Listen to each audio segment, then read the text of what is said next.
Hello, future aviators. Captain Joe here, ready to guide you through another essential aspect of flight safety. Today we're tackling a critical topic: runway safety. It's a subject that demands our utmost attention, as it directly impacts the well-being of everyone involved in air travel. We'll explore the potential hazards and the measures in place to mitigate them. Picture this: a jet racing down the runway, engines roaring, building up speed for takeoff. Suddenly, another aircraft accidentally crossing its path. A heart-stopping moment where seconds count. That's a runway incursion, a major threat in aviation. It's a situation we must strive to avoid at all costs. A runway incursion happens when an aircraft, be it a small Cessna or a massive Airbus, vehicle or person, anyone or anything that shouldn't be there, enters the protected runway area without proper authorization or clearance from air traffic control. Airports are like cities, bustling with activity, with runways as high-speed highways. These are critical arteries for air traffic. You wouldn't pull onto a highway without checking. Same goes for runways. Strict adherence to procedures is paramount. Mistakes here can be catastrophic, leading to accidents with devastating consequences. History has shown us the dangers, with past incidents serving as stark reminders of what's at stake. So we've built multiple safety layers incorporating advanced technology and rigorous procedures to prevent these incidents. One of the most effective tools? Specialized runway lights that act as a pilot's last line of defense, providing crucial visual cues. These lights cut through confusion, especially in low visibility conditions, and provide a clear visual command every pilot must obey without question. They are a non-negotiable aspect of runway safety. Understanding these systems is about more than passing a test. It's about building habits that keep everyone safe, from passengers to ground crew. Today, we'll break down how these lights work, exploring their functionality and purpose, who controls them, and how air traffic control plays a vital role in their operation, and your responsibilities as a pilot in recognizing and responding to these critical visual aids. Let's dive in. This knowledge could one day prevent a disaster and potentially save lives. As you navigate the complex network of taxiways at an airport, you'll encounter various lights and markings designed to guide you safely. Among these, some of the most crucial are the stop bar lights. They're called stop bar lights, and their purpose is simple, yet incredibly important: to prevent runway incursions. Imagine a glowing red line across the taxiway, a clear and unmistakable signal in your path. This line is positioned right where the taxiway meets the runway, marking a critical decision point for pilots. Stop bars are essentially rows of red in-pavement lights, embedded directly into the taxiway surface. They are strategically placed at the holding position, marking the precise spot where you must stop and hold before entering the active runway. This ensures no aircraft enters the runway without proper clearance. You absolutely can't miss them. They're bright, ensuring maximum visibility, flush with the pavement to avoid any obstruction, and highly visible, whether it's bright daylight or the darkest night. Their intensity is carefully calibrated to stand out in all conditions. Their job? To act as a visual stop sign, a clear and unambiguous directive, guarding the runway entrance and preventing unauthorized access. You'll find them strategically placed at every taxiway leading onto a runway at equipped airports, providing a standardized safety measure across different locations. They are always positioned right alongside the solid yellow hold lines, reinforcing the message. The message is clear: the painted lines, a visual cue ingrained in every pilot's training, and the red lights, a universally recognized symbol of halt, both mean stop, leaving no room for ambiguity.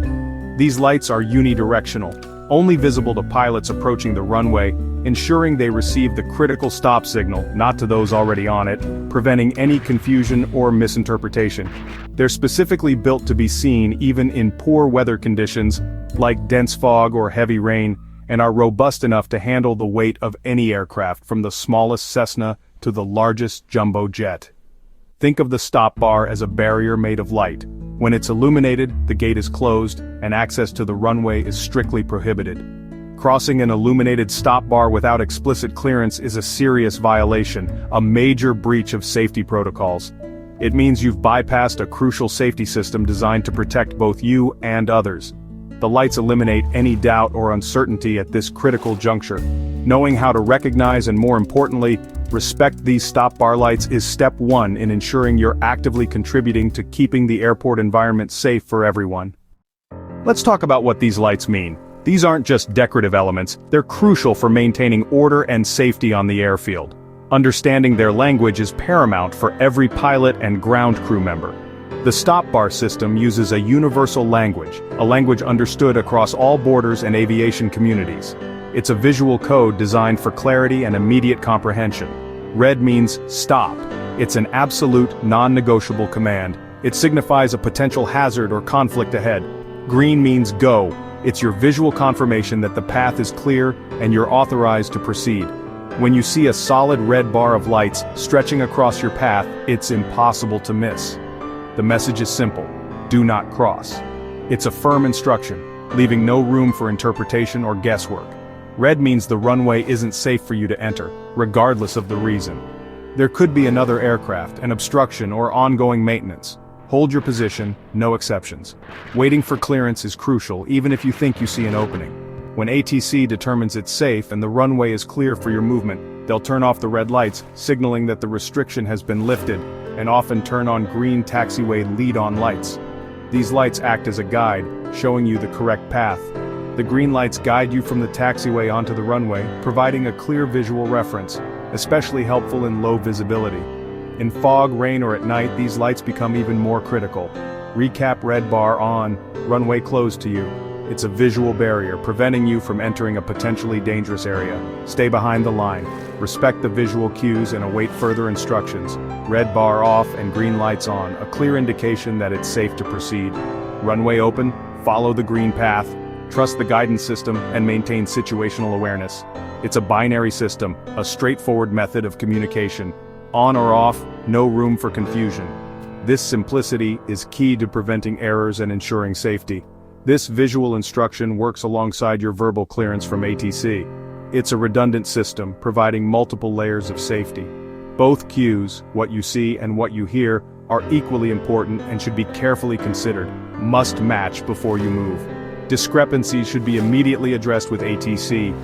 If they don't, always trust the lights. They are the ultimate authority in these situations.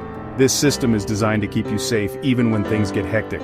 It's a vital component of airport safety infrastructure. Who controls these lights? Air traffic controllers in the tower do, specifically the controller responsible for the runway. The system isn't automated, it's manually operated by the controller, reflecting real-time runway conditions. When you report holding short, the controller checks for traffic, then gives you a verbal clearance. At the same time, they turn off the red stop bar and turn on the green LED-on lights. This creates a double check. Verbal and visual clearance together. If something changes last second, the controller can instantly react by keeping the stop bar red.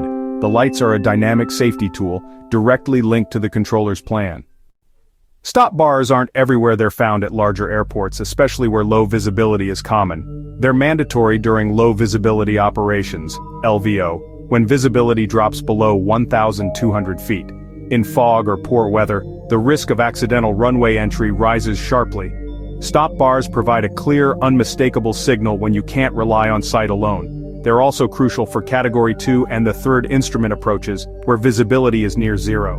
During LVO, you'll hear it on the ATIS broadcast: expect to get specific clearance for every stop bar.